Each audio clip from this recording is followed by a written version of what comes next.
Okay, so good day everyone. My name is Russell May A. Hernandez and ako po ang inyong magiging lecturer regarding the subject non-verbal listening dito po sa ating Civil Service Examinations Review Program. So without further ado po, let's start the discussion. So first po is introduction and fundamentals. So short ano lang po tayo, intro about kung ano nga po ba yung mga pag-aaralan natin. So unang-una po is yung ating mga topics na i-cover. So what is visual and logical reasoning? So visual and logical reasoning po tests your ability to identify patterns, relationships, and logical connections in visual information. So ibig sabihin po, pag sinabi po natin visual and logical reasoning, ang madalas po nating may encounter po dito is mga visuals, pictures, or diagrams na nagbibigay or merong patterns sa isa't isa. So, yun po yung parang kailangan nating i-discover kung ano po yung pattern na meron, kung anong rule ang ina-adhere po nila, or kung ano po yung mga relationships nung bawat pictures po nila. So, these questions po do not require specialized knowledge, only observation and logical thinking. So, hindi po natin kailangan ng mataas na karunungan dito. Ang kailangan lang po natin is dapat mapagmasid po tayo, may keen observation po tayo when it comes kung ano po ba yung mga possible rules or logics po na meron or naka-embed dun sa mga pictures or diagrams po natin. So, why it matters in Philippines ESE? So, for me, kaya po tayo marong non-verbal reasoning or ina-adapt po yun sa examinations is, yun nga po, hindi lang po kasi parang science, math ang tinitignan po dito. Siyempre, pag sabi po kasi natin logic, ibig sabihin kung gaano po kataas ang ating common sense. So, which means na ato po mga questions po kasi madalas nilalaro lang po nito yung ating mga isipan. Tinitignan po natin or tinitignan po nila kung gaano po natin nag-grasp agad yung mga possible logics or reasons behind those visuals or pictures. And hindi lang po non-verbal ito Most likely, meron din po sa verbal reasoning which is it contains words naman kung paano natin naiintindihan yung mga bagay-bagay. So next po is types of visual logical reasoning questions and the question format overview. So itatakot po or makikita niyo po kasi dito yung mga possible type of questions na pwede niyo pong makita sa ating civil service exam. Though ano lang po, parang reminder lang po, hindi po ibig sabihin na lahat po ng questions na makikita ninyo is makikita nyo rin po ito sa civil service. Most likely po is parang halos magkakaparehasan po sila or same lang to. Kaya ang ituturo po natin today is yung mga strategies kung paano mas mapapabilis po na makita nyo po kagad yung mga rules or patterns na pwede nilang ibigay. So, ayun po, parang anting disclaimer lang po. Hindi po ibig sabihin, parang yes, may counting possibility na makita nyo po ito, pero may possibility din po na totally wala. But, the topics or the, parang may mga pagkakahalin tulad, kumbaga. So, ayan. In the Philippine Civil Service Examination, this appear in the Analytical Abilities section. So, doon nyo daw po yun nakikita. And common question types includes pattern identification, odd one out, series completion, matrix reasoning, classification, and spatial visualization. So, don't worry naman po, magpapakita po ako ng few examples on these topics. Pero in my point of view, if hindi nyo po agad na-gets yung mga type of questions, mas maganda po, paulit-ulitin nyo po sila para mag-grasp po ninyo. Pero hindi nyo po kakabisaduhin yung answers ng bawat questions. Kasi sabi ko nga po kanina, napakaliit po ng possibility na maulit po ito. Mas okay po kung mag-grasp lang po natin strategy kung paano po makuha po yung mga sagot sa bawat tanong, then tsaka po natin siya i-apply So parang ang pinaka-thought po dito is kahit kung magbago yung tanong, kung alam niyo po yung parang kung paano kuhanin yung sagot, makuha at makuha niyo po yung sagot kahit magbigay po sila ng ibang tanong. So ayun lang naman. So let's start na po with the first subtopic, which is add one out and pattern identification. So ano po ba yung cover ng add one out and pattern identification? So identifying distinguishing features, comparing across rows or groups, finding the rule that unites most elements, and recognizing what breaks the pattern. Pag sinabi po kasi natin add one, ibig sabihin yung naiiba sa lahat. So, paano po natin makikita or malalaman kung sino yung naiiba kung hindi po natin pag-aaralan, ma-identify yung patterns na meron sa bawat rows or sa bawat grupo. So, parang ang concept po natin dito is finding what 3 or 4 items have in common that the remaining item does not have. So, ibig sabihin na hanapin po natin yung common sa bawat groups para ma-identify po natin yung naiiba. So, ayan po yun. So, syempre po, I will give some examples po. This is the first example. Which row is the add one out? So, let's take at this picture or let's look at this picture po. So, sino daw po yung naiba? Is it row A? Ito po. Row B? Ito po ba? Row C? Ito po ba? Row D? Ito po ba? Or row E? Ito po ba? So, ayan.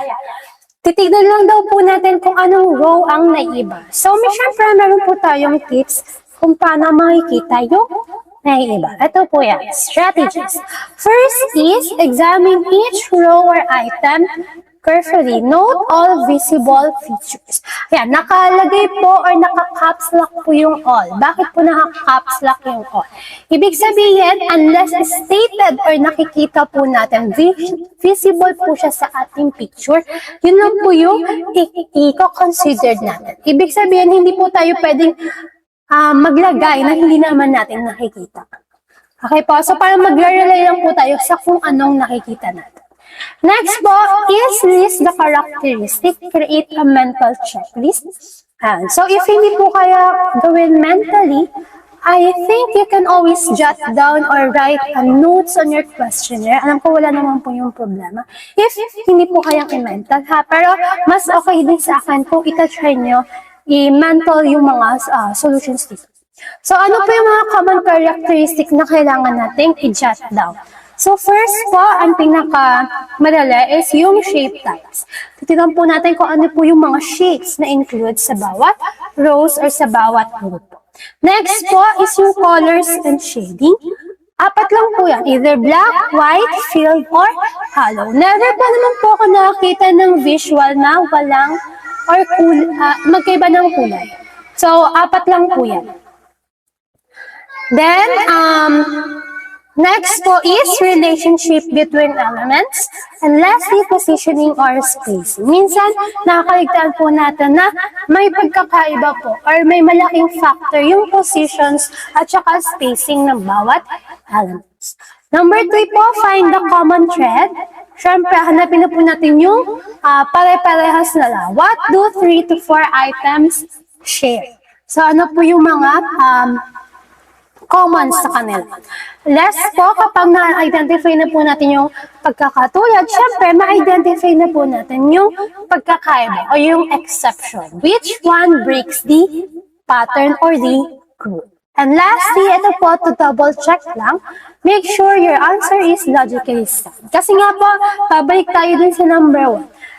Kailangan po, ang titignan lang po natin is yung visible sa ating mga mata. Hindi po natin pwedeng isama yung mga parang thoughts natin baka ganito, baka ganyan. Iiwasan po natin mag-overthink sa mga ganitong type of questions. Basta kung ano lang po yung nakikita natin, yun lang at yun lang po iyon. So, since I already gave the strategy, baka gusto niyo pong i-try sagutin yung ating first question, I will give you 30 seconds to try and figure out which row is the add one. Then, if kulang pa po yung 30 seconds, you can still pause the video and try to answer it until makuha niyo po yung sagot. So, let's start the 30-second countdown.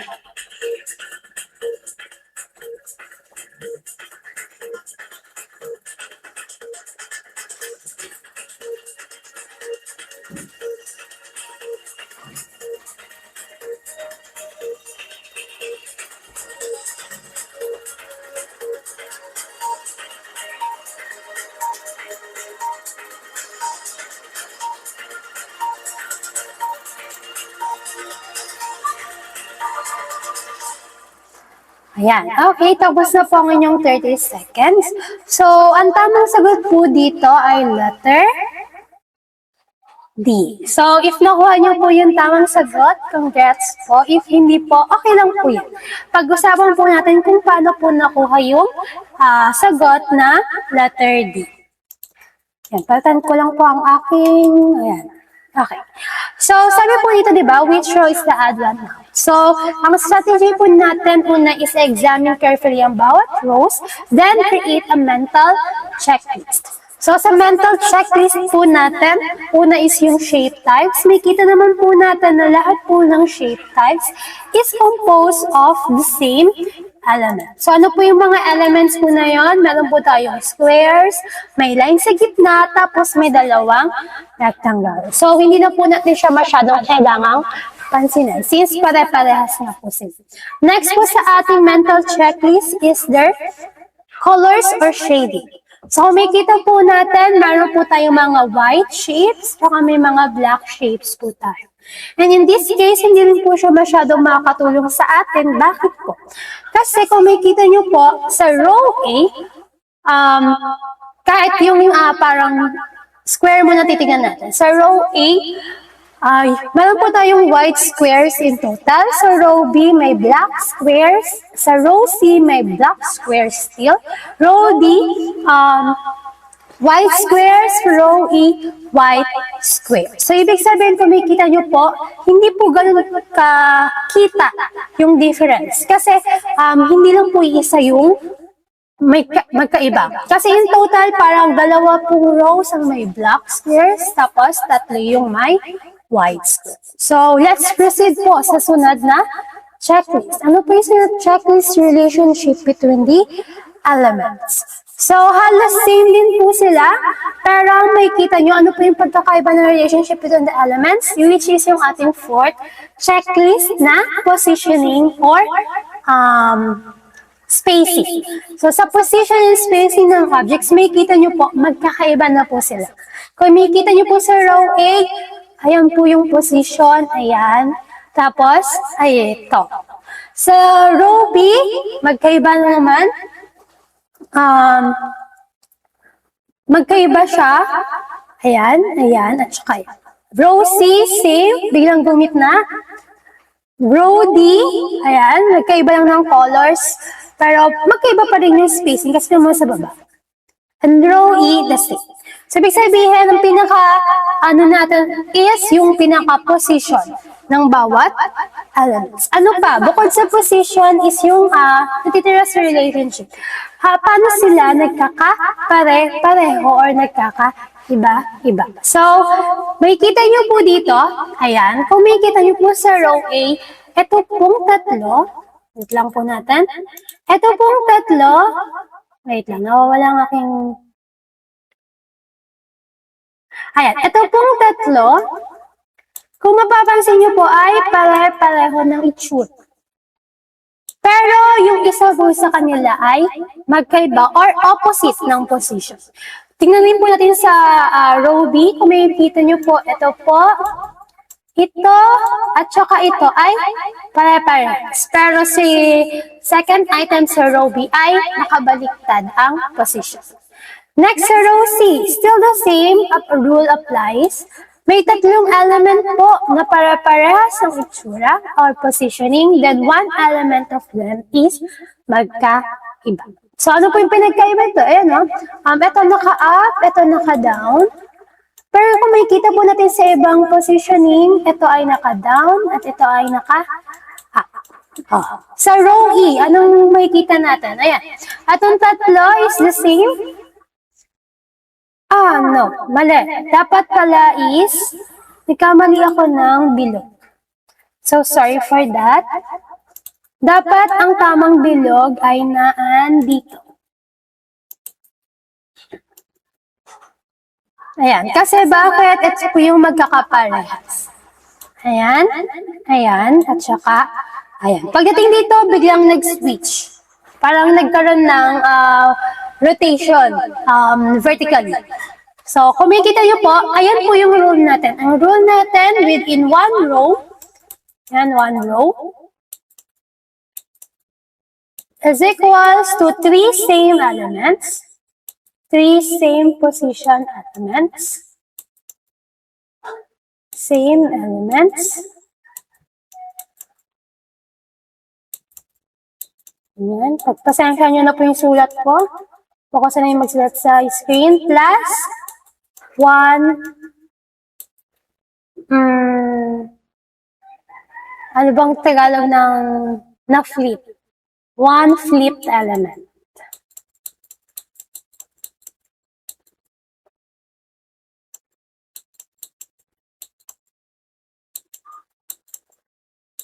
Ayan po yung ating rule.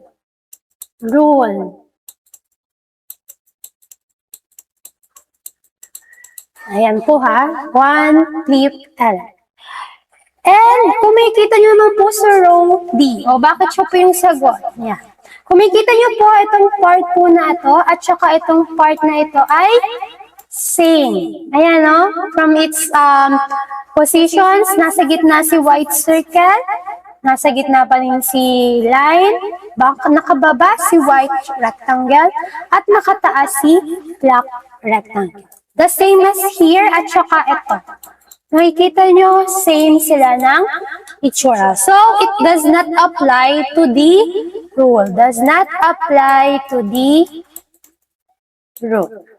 Kaya, ang pinaka-add one out po natin ay si letter or si row D.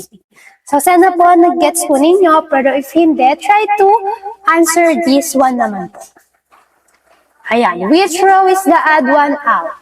So, ito po, mas simple kaysa dun sa kanina. Pero still staying with the choices. Is it row A, row B, or kaya row E? So, I will give you another 30 seconds po to try answering this problem. If hindi po kaya ng 30 seconds, you may pause up the video, then try nyo na lang po ulit i-play once you get the answer.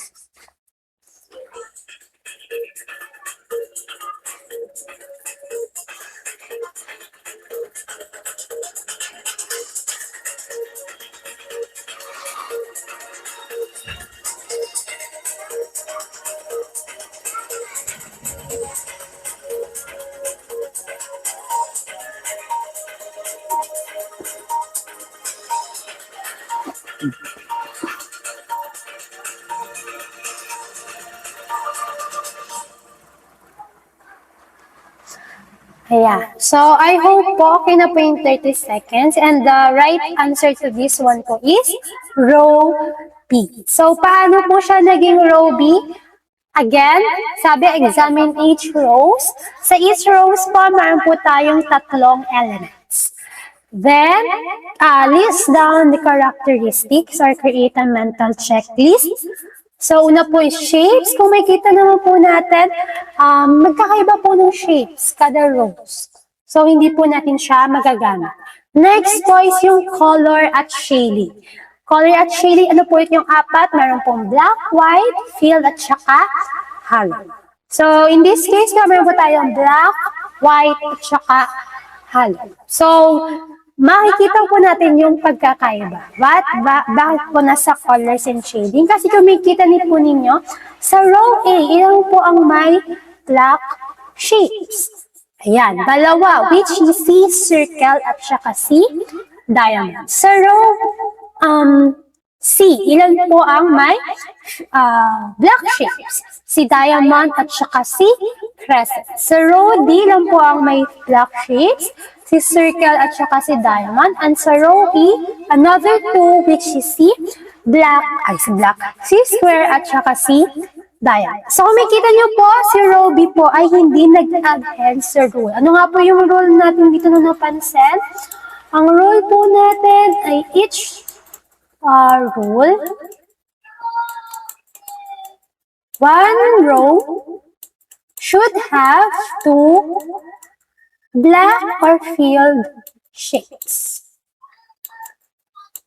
Despite po ito ng kahit anong shapes po nila, bakit po natin hindi kinonsidered po ano pong shape? Kasi po nakita po natin, wala namang relationship yung shapes kada rows. Basta, kailangan meron lang silang dalawang black or filled na shapes. And in this case, kay letter B, hindi po siya dalawa. Bakit? Kasi diba, iisa lang. Anong meron kay row B? Meron siyang dalawang hollow shapes. So, this does not adhere to the common rule. So, ang tamang sagot po ay letter B or row B. So, sana po na-guess po nila yun. And parang ano lang, maaalala po natin ng sobra-sobra yung strategies natin. Ito po yung mga common distinguishes features po na hahanapin natin when it comes to pattern identification o yung paghahanap ng magkakaiba. Una po is shape types or circles. Pwede po silang maging circles, squares, triangles, diamonds, or crescents.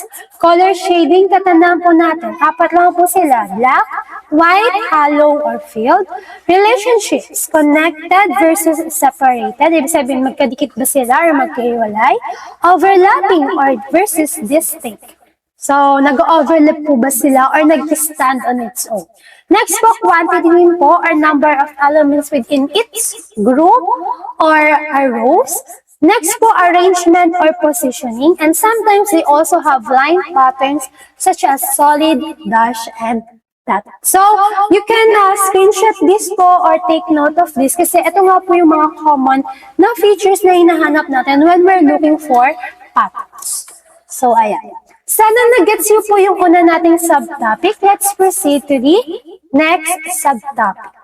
So, ang next subtopic po natin is classification and grouping logic. Ano po yung mga i-cover po natin? Understanding the group rules and identifying what belongs to neither group. Ibig sabihin, ano yung hindi kasama or nabibilang sa kahit anong group. And third, recognizing mutually exclusive categories.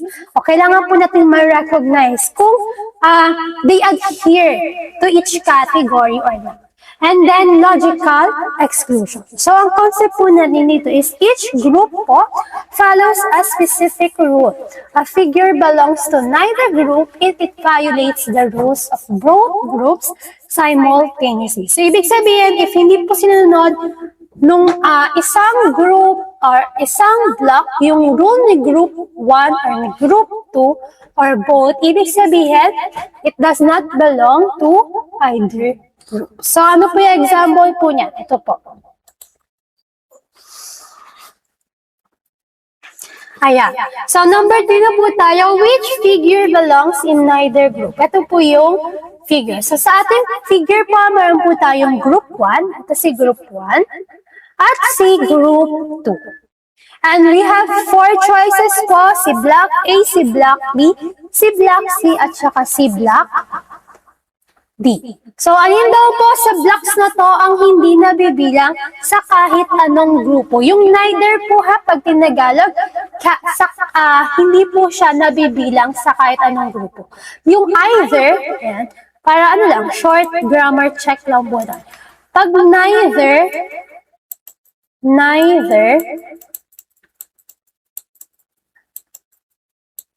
ayan do not belong. Do not belong to any group. Belong. Pasensya nyo na po yung akong sulat. To any group. Pero kapag sinabi po natin either,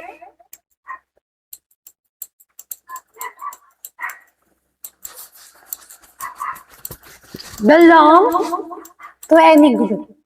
Ayan na po yung pagkakaiba nila. Belong to any group. To any group.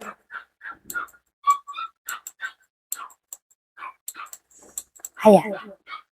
So, paano po natin malalaman kung sino po ang hindi kabilang sa kahit anong grupo? Here's our strategy po. So, first po is identify, nasa na ulit ang aking laser pointer? First po is identify the rule for group 1. Siyempre, kailangan po natin ma-identify yung rule po muna for group 1. Ano po ba yung mga characteristics na sinishare ng bawat members or elements ng group na po na yun. And same with the group 2. Kailangan po natin i-identify yung rule ng group 2. Then check daw po if the rules are mutually exclusive. Ibig sabihin, can something be in both groups? May rule po ba na parang possible naman for each or for the both groups? The next test is each option against both rules. So, ibig sabihin, hindi daw po natin malalaman yung sagot kung hindi daw po natin i-test yung bawat rule sa bawat options. And 5, find the option that violates both rules. So, makukuha daw po natin yung sagot kapag hindi daw po nito sinasatisfy yung rules ng bawat grupo. Oh. Ayan. So, merong konting discretion sa aking PPT, pero ayan po yan. I will give you again another 30 seconds to try and solve this problem po. If you don't have, or if you think kulang po ang 30 seconds, you can pause this video para masagutan nyo po ng mas mahabang time yung problem. Okay po? Okay.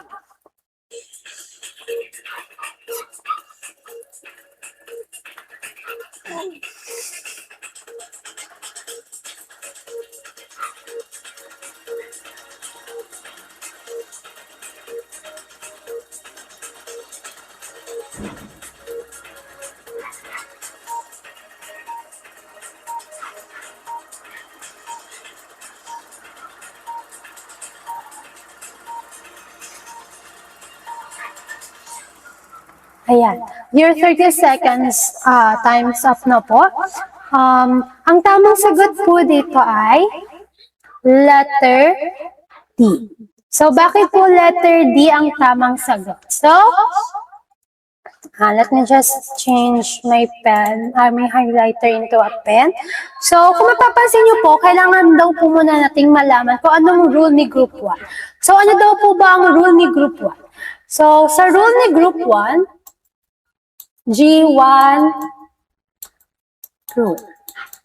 Ano po bang una nyo napansin? Di ba po, pwede po nating magamit yung mga rules nung pattern identification nung una nating set. So, dito po, ano daw po bang pagkakapareho ng bawat block? Kung makikita nyo po, or kung mapapansin nyo po, meron po siyang isang or dalawang parehas. So, ang una po ninyo makikitang parehas ay ito. So, kung makikita nyo po, meron po kada block sa group 1 na isang block diamond. Isang block diamond. Ano po ang, wait lang, kulayan natin para medyo, ayan, meron daw po. Isipin nyo lang po block yan. Tapos, ano pa ang napansin natin? Bukod sa block, meron din daw pong another field shape. Ano po yung mga field shape po na yon? This is somewhat, hindi po siya para-parahas, pero pwede po kasi nating sabihin na bawat field shape po na kasama ni black diamond ay isang curve shape. Curve. Bakit po curve? Di ba po, ito po yung parang mga walang corners na shapes. Ano po ba yung mga curve shapes? Ayan. Circle, isang pipe, crescent, and syempre another circle. So kung makikita niyo po ang rule ni group 1 ay dapat may isang black circle at saka may isang field na curved shape. Ayan. So we have na na rule sa group 1. And the rest po, either, kahit ano lang shape, basta wala siyang color. So, sa group 2 naman, kung mapapansin niyo, anong rule natin sa group 2? Rule. Kung makikita niyo po dito, halos lahat ng blocks sa group 2 ay merong, yes, tama po, block square. Ayan. Tapos, the rest, kailangan kahit anong shape, basta, two remaining or two white shapes. So, meron po tayong 1 square, block square. Oh my God, hindi siya mukhang square. Pero square po. 2 white shapes. 2 white shapes. Ayan po. So, kung makita nyo po, ayan na, kompleto na po ang ating rule. So, let me just highlight the black para kunwari. Ito ay black. Ito po ay black hindi lang po halata, pero black. Ayan. So, kompleto na po tayo sa ating rules for group 1 and group 2. After po natin identify yung rules for both groups, ang next step po ay i-check na po natin yung bawat options. And sa bawat options po sa group, rather than sa block A po pala dapat to. Bakit row A? Black. This should be black. I'm sorry, what happened?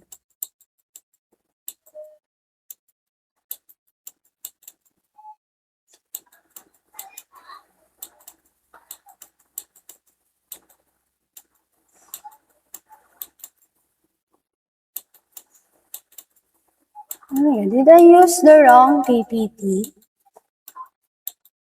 It should be black.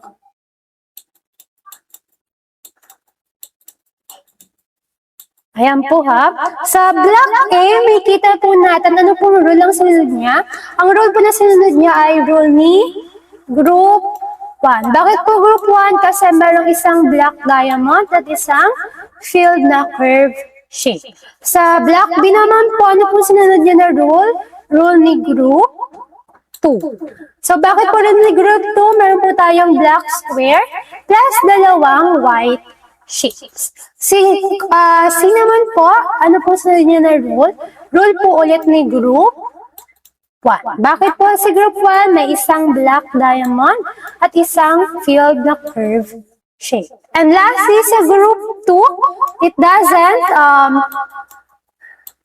agree with group 1 rule. Bakit? Kasi po, yes, meron tayong isang black diamond, but another black shape is not a curve shape. Ayan, curve shape. Tapos po, so hindi na po siya i-agree sa group 1 natin. Sa group 2, it doesn't agree again. Bakit? Kasi yes, meron po tayong block square, pero di ba po dapat dalawang white shapes. In this case, ilan siya? Isa lang. So it does not agree to group 2 rules. Kaya ang tamang sagot po natin is C, row D. So ayan po. Sana nag-gets po ninyo. If hindi pa po, try again this next figure. So, which figure belongs in neither group? Ayan. Halos same lang po tayo. Block A, block B, block C, block D ang ating options. Magkaiba lang po sila ng itsura. So, you have 30 seconds po ulit to try answering this one. And if kulang pa po yung 30 seconds, you can still pause the video. Then, return na lang po once nakuha nyo na yung answer.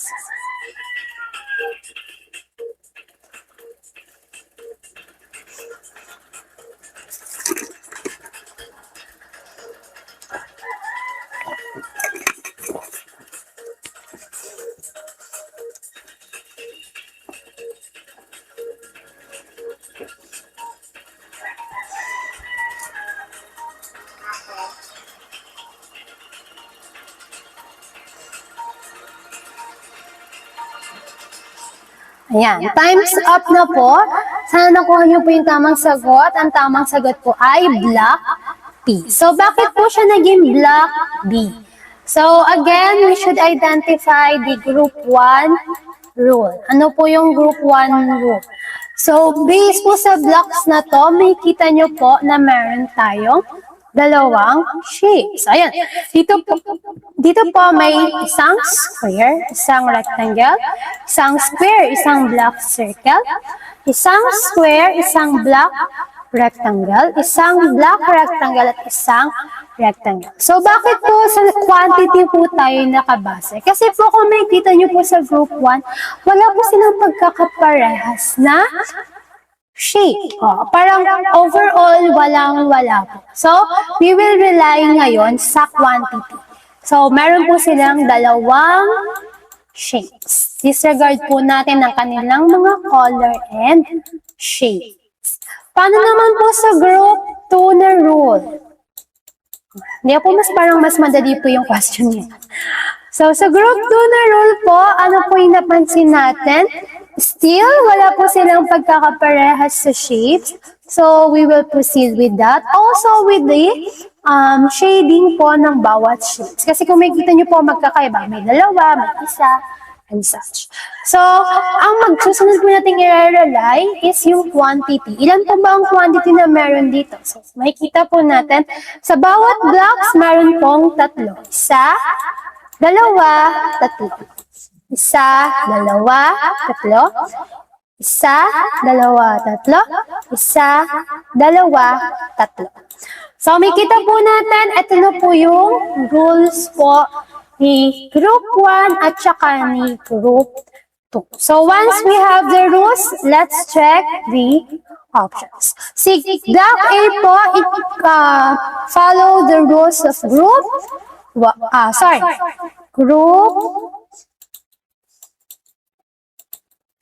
Group 2. Bakit group 2? Because it contains 1, 2, 3. Si block C, it's still group 2. Bakit? Because it has 3 shapes. Tapos po si block D ay group 1 because it has 2 shapes. So, si letter B po ang ating final answer because it does not adhere to group 1 nor group 2. Bakit po? Kung bibilangin natin yung shapes, bilang 1, 2, 3, 4. So, 4. Wala naman po sa rule natin ang 4, di ba? So, kaya letter or B or block B po ang tamang sagot. So, sana po nakuha niyo na po itong second nating item. If hindi po, you can still try hanggang sa makuha niyo po yung logic. So, another summary lang po. Ito po yung mga common group rules. First is the presence or absence of specific shapes. If hindi po na ito gumana, let's proceed to another one, which is yung presence or absence of specific colors. When it's say colors po, ito lang po yung shading ng bawat shapes natin. Next po is number of elements. Ayan. Specific combinations. So, pag sabi po natin specific combinations, pwede po kasing pinaghalo-halo nitong tatlong ito. So, pwede po siyang maging combo. Then, next is mutually exclusive categories. Baka po kasi pwede both, yung rules in both groups po natin. So, ayan na naman po yung mga dapat nating tandaan. So, ayan. Sana po, okay na po tayo sa una at sa pangalawa. Ano po ito yung una natin? Add one out and pattern identification. And yung pangalawa is classification and grouping. So, ayan. Let's proceed na po sa pangatlo.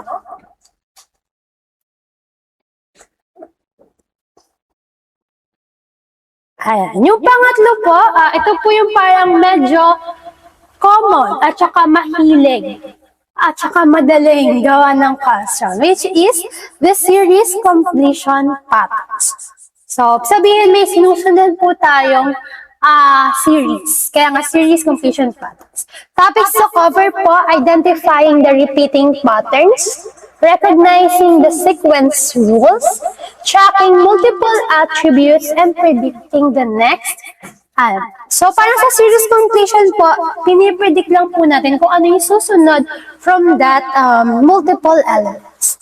So, ang concept po natin dito, we will look for what changes at saka what stays the same across the sequence. Ito po yung para sa akin pinakamasaya. Yet, pwede po nilang pahirapan. Pero, para sa akin, ito po yung hindi nawawala sa mga exams. So, ayan.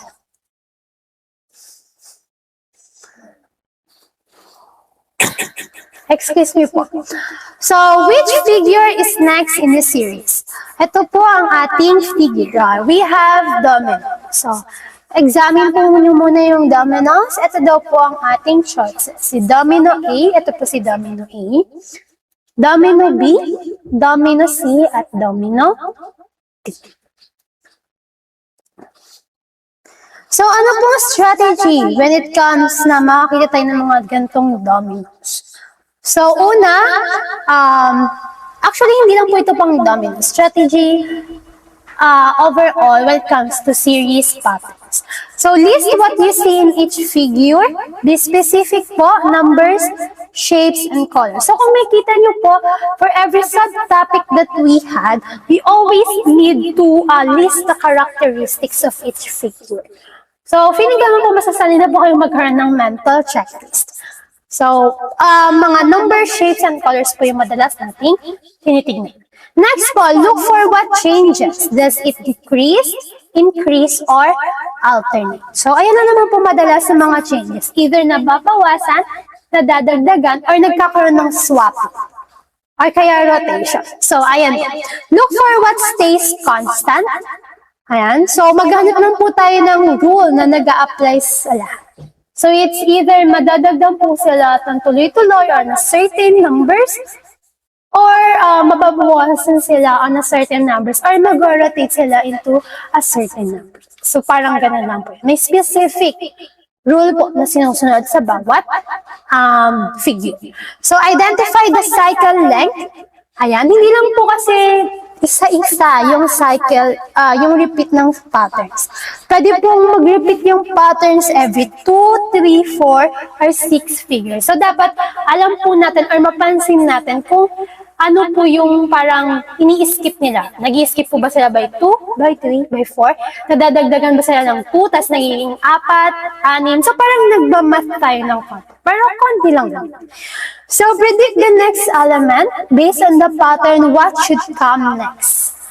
So, pag may nakita po kayo sa options na parang hindi naman nakita yung element na yon or figure na yon dun sa isang or dun sa given figure, pwede po natin siyang i-consider as educated elimination. Like parang, kunwari sa mga cubes, hindi naman po dominant sa meron sa series. Kunwari po sa mga cubes, kung hindi naman po pinakita sa face ng cube, yung ganong element or face dun sa figure, pwede na po natin siyang i-eliminate. At least mababawasan po at madadagdagan yung chances natin na makuha yung tamang sagot. Then, match to options. Ayan. Niniwala po kasi ako na if hindi po natin makuha yung tamang rule, nandun pa rin po yung sagot sa options. So, kung hindi po natin makuha yung rule, we can rely on the options din po. Para makita natin yung rule na ina-apply sa lahat. So, ang tawag po rin is educated guessing kapag ginagamit na natin yung options.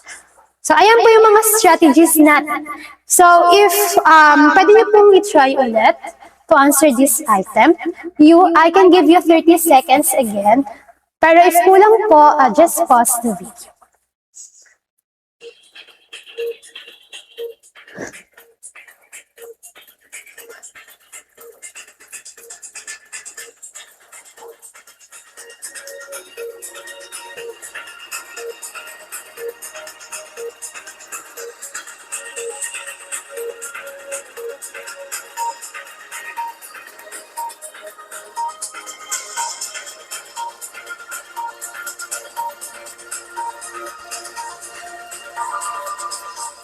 Ayan, your 30 seconds is up na po, tapos na po.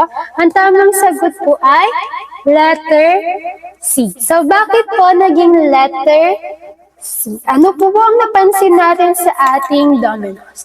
So, napansin po natin sa ating dominoes, it constitutes a quantity. either sa taas po or sa baba. So in this case po, meron po tayong 5 dito, tapos meron tayong 2 dito. 4, 3, 1, 6, 2, 5, 3, 4, 6, 1. And ang pinapana po sa atin is kung ano po yung number in this part at saka number in this part. So kung makikita ninyo po, para pong nag-swap yung numbers. Pero they all constitute into one number which is equals to, nawawala yung aking pointer, ayan, is equals to 7. Bakit ko po na 7 equals to 7? 5 plus 2, 7. 3 plus 4, 4 plus 3, 7. 1 plus 6, 7. 2 plus 5, 7. 3 plus 4, 7. 6 plus 1, 7. So, lahat po sila, it sum up to 7. So, ibig sabihin po, ito pong ating domino na to must also be in 7. So, let's check po. O, kaya lang, halos lahat po ng ating dominos, excuse me po pala, ay 7. Ito, 7 to, 7 to, at saka 7 ito. So, ibig sabihin, hindi po natin magagamit yung sum na 7. Next po, nakita po natin ang alternating lang. Meron po tayong 5, 4, 1, 2, 3, 6, pero at this end, bigla po silang nag-flip.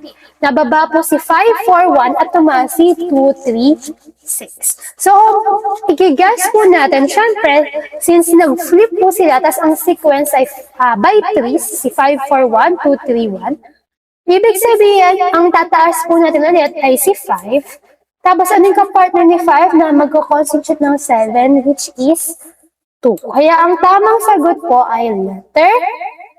Wala naman ang aking pointer. Tamang sagot po ay letter C. Ayan.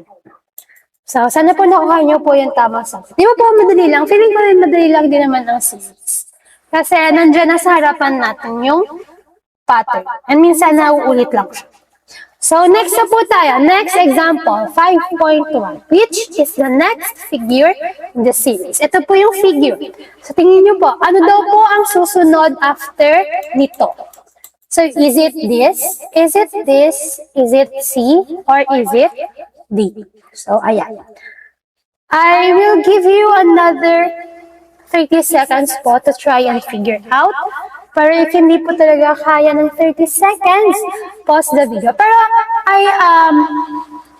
I suggest po na try po natin magsagot ng 30 seconds or less since medyo compact po kasi exam natin. So, kailangan natin ng medyo mabilis-bilis or shorter time ng pag-solve. Pero if hindi po kaya, sabi ko nga po, it's fine. It may take time po para ma-solve natin ng mas mabilis pa po sa 30 seconds. Pero, if ulit-ulitin naman po natin, at saka marami naman pong samples internet. So, you can try to search samples po on the internet. So, ayan, siguro let's, start the 30 seconds.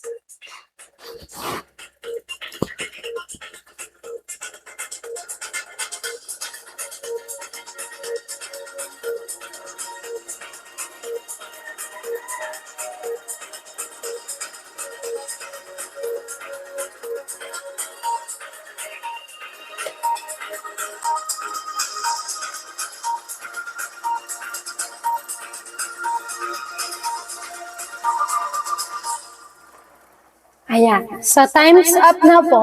Ano pong nakuha niyong sagot? Ang tamang sagot po dito ay letter C. So, bakit po letter C? Ano po ba yung pattern na nakita natin? Ayan. So, ang pattern po nito sa ating first figure, meron po tayong black square, white square, black circle, at saka white triangle. At the second figure po, di ba po, kung may papansin niyo po, si black circle po ay biglang lumabas or lumaki, which is si black circle, kasi small triangle naging second shape, small white triangle. Tapos itong si black natin na kaninang white ay naging black square. So, ayan.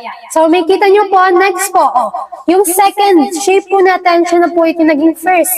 Si white triangle, tapos si smaller black natin, siya na yung second shape sa kabilang figure. And yung circle natin kanina, yung pinaka-black circle natin kanina, instead of black, naging white. So, para ano po natin ito, ang pattern po natin ito is based on their shadings at saka yung sinusundan nating shape. Ayan katulad nito, white, black, white, black, white, black, white, black, white, black, white, black, white, black, white. So, malalaman natin na dapat ang susunod na figure dito is black, white, black. So, kung mapapansin po natin, mayroong dalawa, which is si A at saka si C. Nakuha na po natin yung kulay. Next naman po is yung shape. Alam naman po natin na kung sino yung second figure, sa last figure, siya po yung magiging bigger or first bigger picture dun sa next figure, which is ito. Triangle, which is tama naman. Parehas pa rin tama. So, anong pinagkaiba?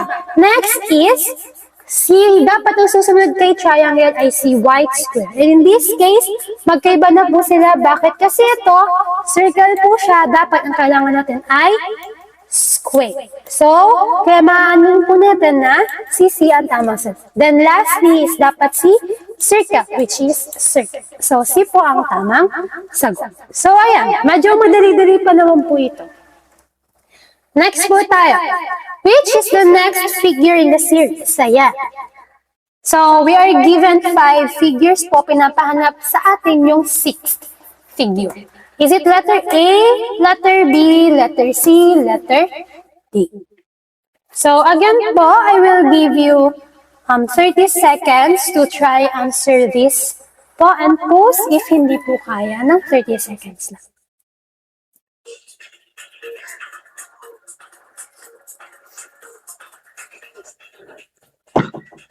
Excuse me po.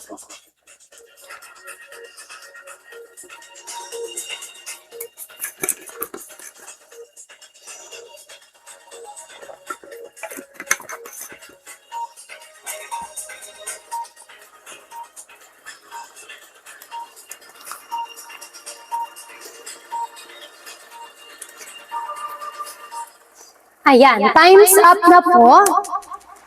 Ang tamang sagot po ay letter D. So, bakit po letter D?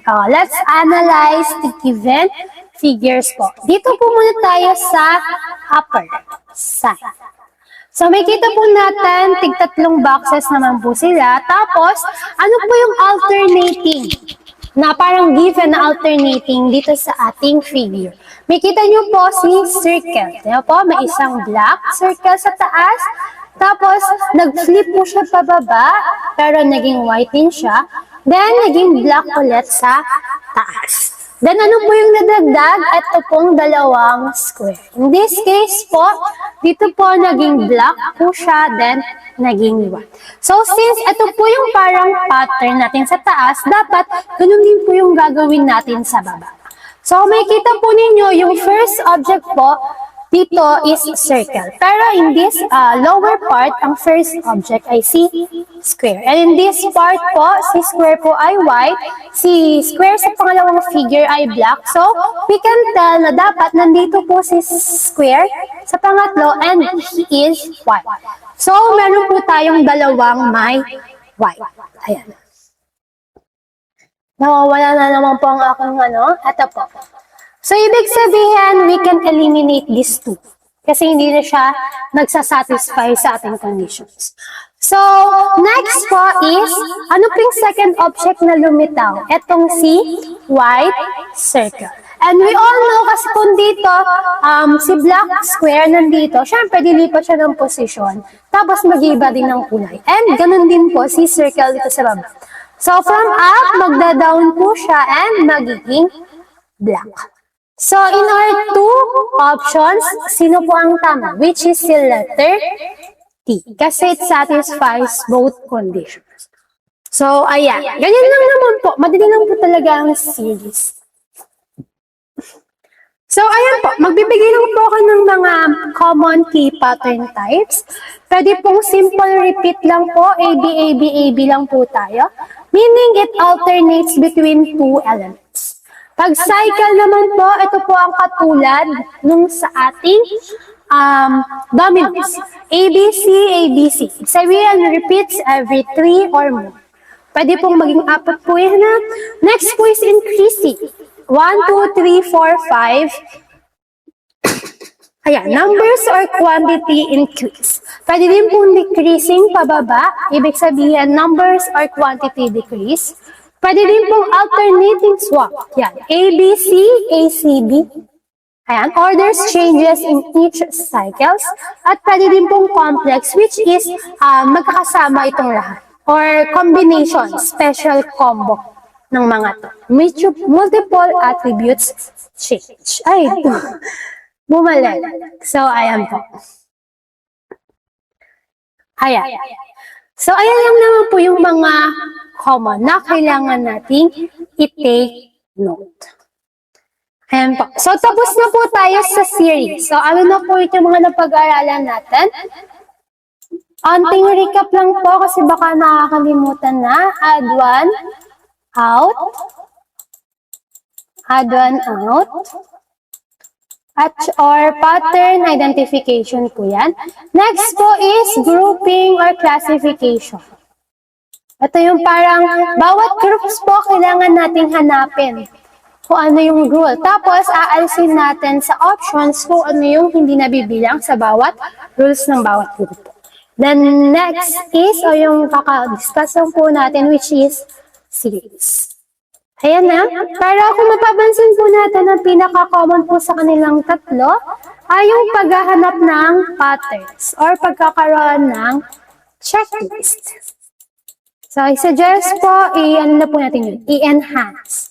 Pag-aralan, i-practice. Ayan. Patterns. Okay po? Okay, ang next topic po natin ay matrix reasoning 3x3 and 4x4 grades. So ano po yung mga topics na kailangan natin i-cover dito? Una yung mga row-wise patterns, column-wise patterns, and minsan, though this is rare po, which is yung ating diagonal patterns.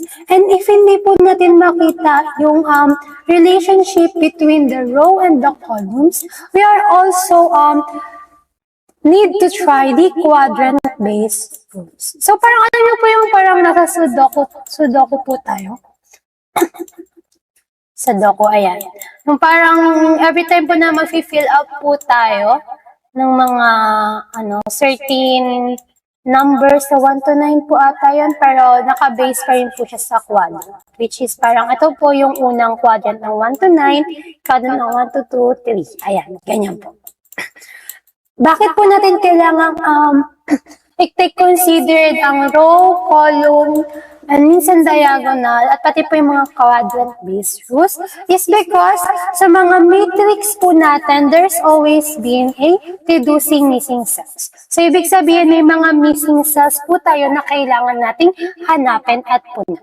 Huwag po kayong mag-alala kasi most of the items naman po sa exam when it comes to matrix, either 3x3 lang po yun or kaya 4x4. Wala pa mo po akong nakikitang lumalagpas ng 4x4. So, ano po yung concept po natin? May just follow rules across rows, columns, or both. Ibig sabihin, quadrants po yan. Your job is to find the rule then apply it to the missing cells. So, para ma-visualize ko po yung sinasabi ko, let's proceed to the example.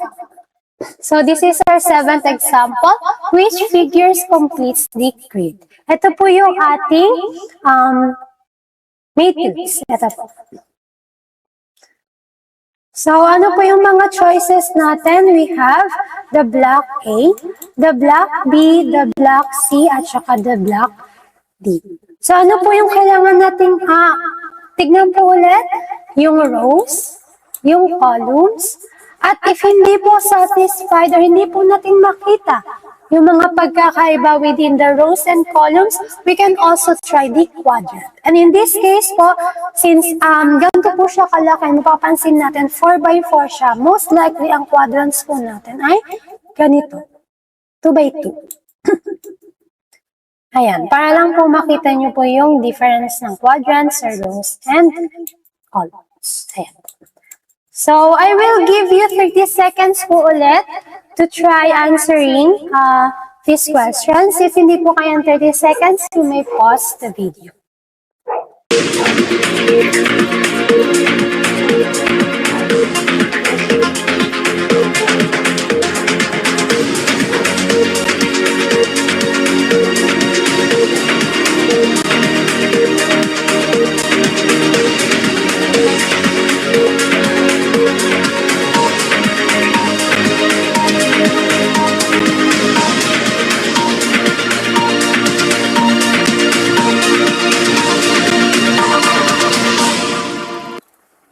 Okay, your time is up na po. Ang tamang sagot ay block A. So, bakit po naging block A ang sagot? Let's try to check po. Kanina po ang sabi ko, check the rows and columns. Ito po yung ating rows. Ano po napansin natin? Meron po tayong circle, square, crescent. Next po is yung columns po natin, which is here. Circle, diamond, crescent, square. May napansin po ba kayong pagkakaiba? For me, wala pa po. So, let's try the second row po. Diamond, crescent, circle, diamond. And yung last column, which is crescent, diamond, circle, square. So, may napansin po ba kayo? Ayan.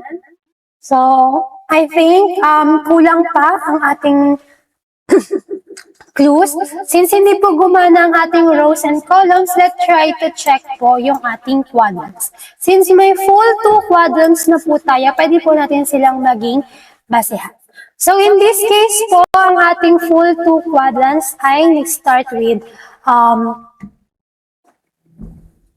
circle, square, crescent, at saka diamond. Dito naman po, square, crescent, diamond, circle. Oh, may napansin po ako. Napansin ko po na parang nag-rotate po ang ating shapes. Pabaguhin ko lang po ang aking kulay para po makita ninyo. Ayan. So, kung makikita nyo po, kung ang magiging reference po natin ay si circle, ayan po reference point, RF. Makikita nyo po na ang direction po ng shapes po natin is ganito. Imagine nyo po natin na ang N ay si diamond. In this case po, kung paganyan po yan, magsisimula po tayo palagi kay square at saka kay diamond, makikita po natin yung pagkakaparehas. Ayan. So, parang umusok po. From here, sa una, si circle ay nasa taas, bigla po siyang bumaba. Kung mapapansin po natin, kung pupuin po natin itong part na to ng quadrant, masasabi natin na tapos magaganto po natin siya, masasabi po natin na this should be diamond. And kung pupuin po natin to at susundin po natin yung ginawa kong reference, sino po bang katabi ni square? Di ba po si circle? So most probably ito si circle. At pag ganito po ulit yung ating movement, kaya most probably ito si diamond. So kung makikita po natin, ang meron lang po na diamond, circle na piece, ay ito po, si letter A. So ayun po ang ating gagawin in these situations. If hindi po nag-match yung tingin natin with the rows and columns, magpo-proceed po tayo sa quadrant. Then, little by little, may kita po natin yung mga clues. So, ayan, sana po na-gets po ninyo ang ating number 7. Next po, try nyo po ulit ito, another 4x4 grid. Ayan. Same lang po sila, magkaiba lang po tayo ng elements sa loob. You can choose from block A, block B, block C, at saka block D. Alin daw po yun nagko-compete dito sa missing figure po na ito. Excuse me po. So, you also have 30 seconds po to try to solve this problem. And if hindi po kaya talaga na 30 seconds, you may pause the video.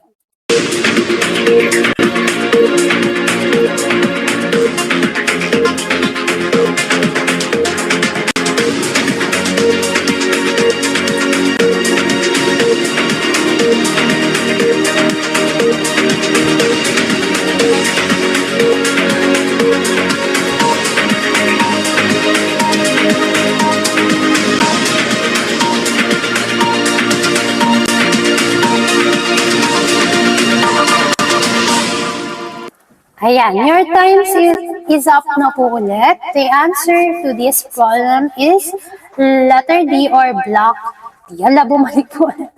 Ayan. So, paano po siya naging letter D or block D? Ulitin po natin yung ating steps. Rows po muna. We have the horizontal, the diagonal, the straight or vertical, and the another diagonal. So, I will call this right diagonal then left diagonal. Tapos sa column po natin, we have, nakakusog na naman. Bakit kaya? Ayan. And in this column po, we have horizontal, vertical, the left diagonal, and the right diagonal. So, may napansin na po ba kayo? If wala pa, let's proceed to the second row. This is the vertical, horizontal, left diagonal, at saka right diagonal. And in our last column, this is left diagonal, right diagonal, horizontal, at saka vertical. So, may napansin na po ba kayo? If wala pa po, let's proceed to the quadrant. Kasi wala pa rin po ako napapansin. So, sa quadrant-based rules po natin, we have 2 full quadrants na po. So, we can check them both. Sa atin po, meron po tayong horizontal, right diagonal, vertical, at saka another horizontal.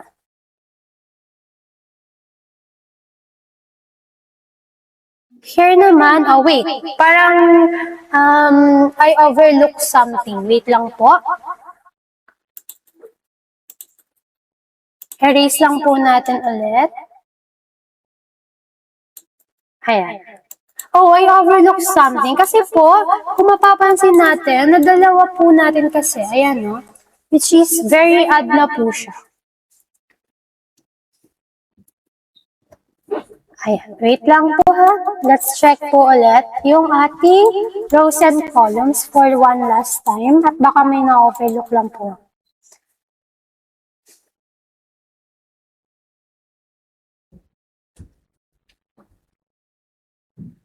Ayan nga po. May na-overlook ako.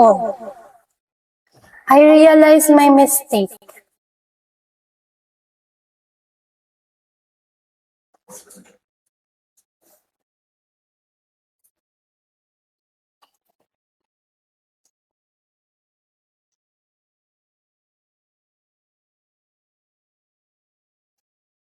Ayan. So, mapapansin po ninyo, dito sa ating columns, let's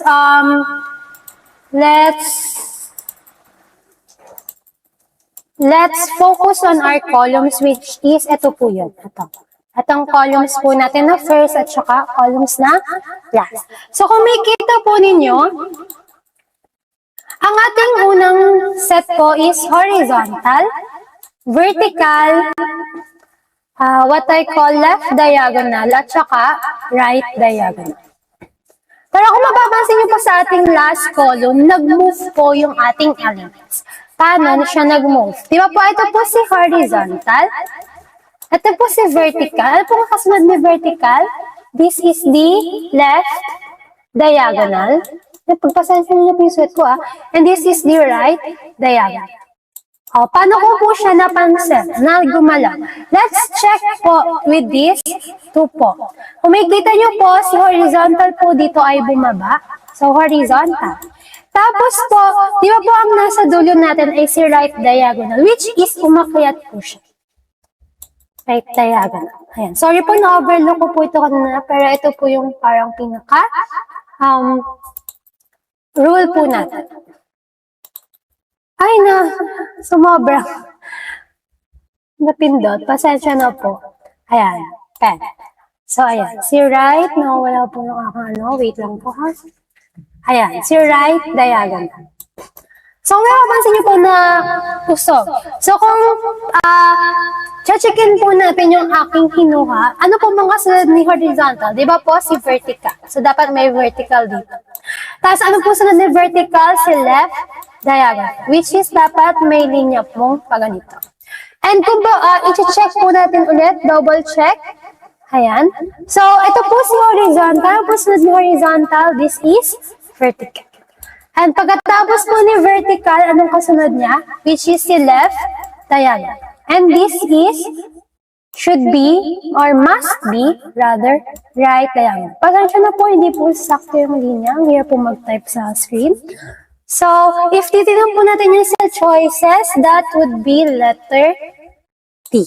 So, ayan po, ibig sabihin, ang pinakauna po nating rule is si horizontal, sunod si vertical, sunod si left diagonal, then sunod si right diagonal. Ayan po. Ayan po yung way of things. Paano, ma'am? Paano po? Hindi po ba pwede yung sa rows? Hindi po, kasi kung titignan nyo po dito, kung susundin po natin yung sa rows, which is horizontal,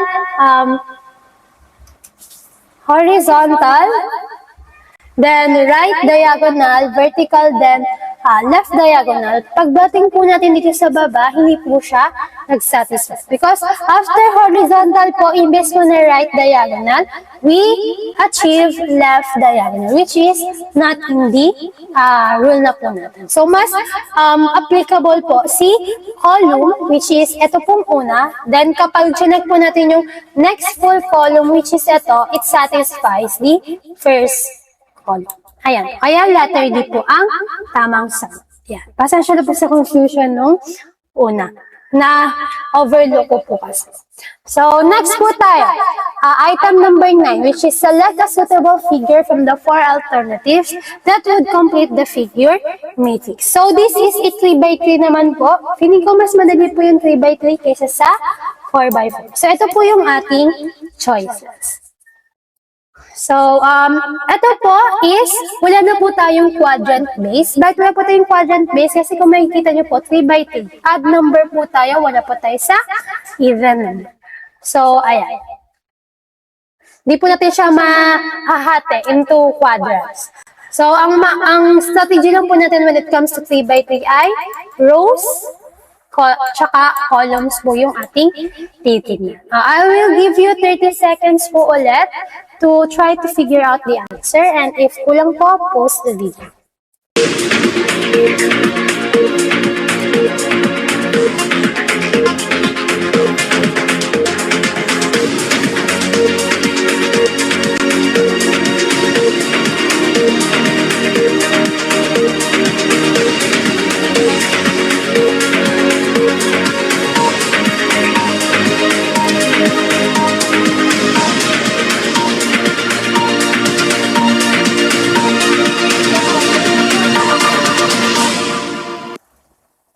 Okay, time's up na po.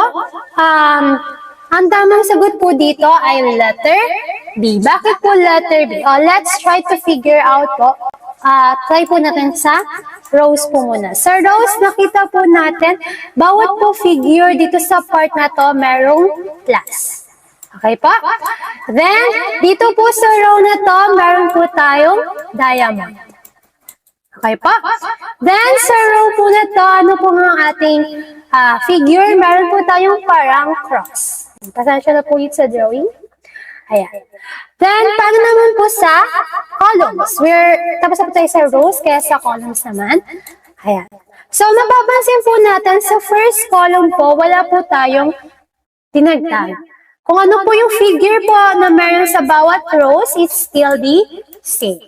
Sa second column po, makikita natin ang nadagdag sa ating figures ay X. Ito po, X. And mapapansin po natin na almost all of our figures have an X on it. Ayan. So, ibig sabihin po, sa third column, ano po yung nadagdag or naiba? Mapapansin po natin ang nadagdag ay ito yung sa tawag nating quadruple circles. Which is eminent naman po sa figure na to, which is kung sa-sum up po natin yung mga nakuha po natin from rows to columns, dapat po ang figure is ganito po, ganyan. Pero there has a quadruple circles beside it. So kung titingnan po natin yan sa ating picture, the most plausible one is letter B. Ayan. So ayan, di ba po, mas madali lang po ang 3x3 matrix imbes po sa 4x4 matrix.